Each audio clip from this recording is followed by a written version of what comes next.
J'aime ce musée parce que c'est un musée vivant.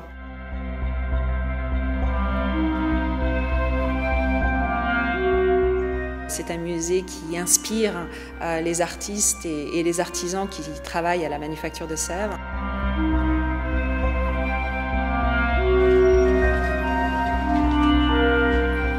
C'est bien sûr aussi un musée qui continue de s'enrichir.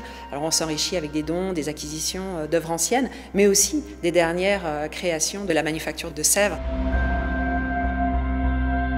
Les plus de 4000 œuvres de la manufacture de Sèvres qui se trouvent dans les collections permanentes du musée offrent un panorama extraordinaire de la création de la manufacture du XVIIIe jusqu'à nos jours.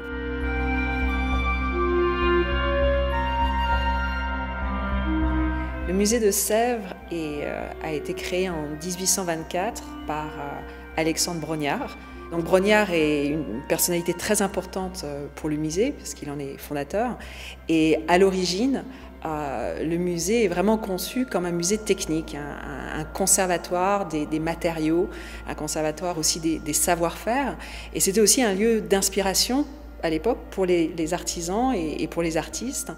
Et ils venaient voir au musée un panorama d'œuvres produites ailleurs, dans d'autres pays, depuis d'autres époques, pour vraiment s'en inspirer, pour mieux comprendre les techniques de l'art céramique. Alors quand on arrive dans ce salon des grands vases, on est forcément émerveillé par toutes les pièces qui s'y trouvent, et notamment le vase Neptune au centre de ce salon, qui est étonnant par sa taille et qui a été créé en 1867 pour l'exposition universelle.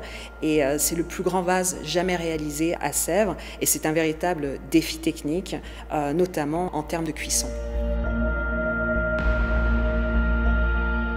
Il y a aussi ce vase extraordinaire qui a été créé à la manufacture de Sèvres pour l'inauguration de l'actuelle manufacture en 1876. Alors il est très amusant parce qu'il représente des artisans qui sont, eux, représentés en jeunes hommes d'une grande beauté et d'une grande grâce, presque idéale.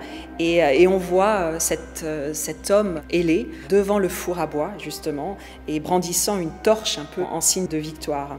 Et ce décor est fait avec une technique très particulière et très exigeante, dite de pâte sur pâte, qui était connue en Chine depuis des siècles, qui a été remis un peu à l'honneur à la manufacture de Sèvres dans les années 1850. Et là, on est en train de la redécouvrir avec notamment des créations contemporaines. Ce vase exceptionnel, un des joyaux de la collection du musée, a été peint en 1813 par Béranger. Et là, on voit effectivement toute la prouesse technique de la manufacture à l'époque et la maîtrise complète des cuissons au four à bois, parce que nous nous trouvons devant un véritable tableau. Chaque couleur, pratiquement, demandait une cuisson séparée. C'est vraiment une perfection, une très très grande réussite, un défi fait à la technique par la manufacture de Sèvres au début du 19e.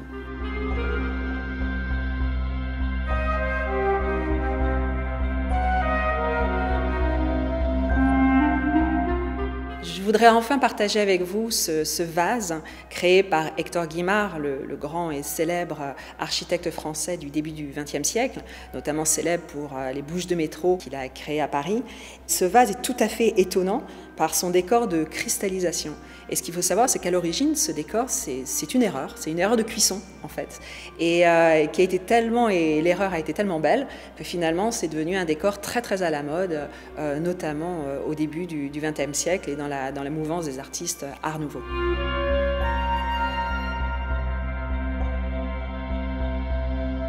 Nous sommes un musée, donc nous accueillons bien évidemment tous les publics, mais nous sommes surtout et aussi un musée d'inspiration. Et nous travaillons avec des artistes contemporains, avec des artistes invités à la manufacture et avec les artisans de la manufacture.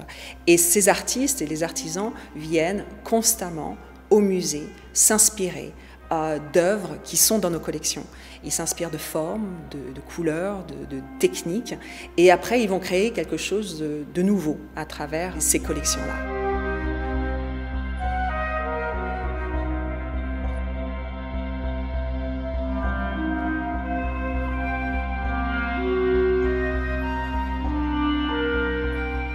Ils vont aussi aux archives, ils vont s'inspirer des dessins, des gravures que nous conservons, mais aussi de modèles en plâtre ou des moules pour justement inventer quelque chose de nouveau à partir de nos collections permanentes.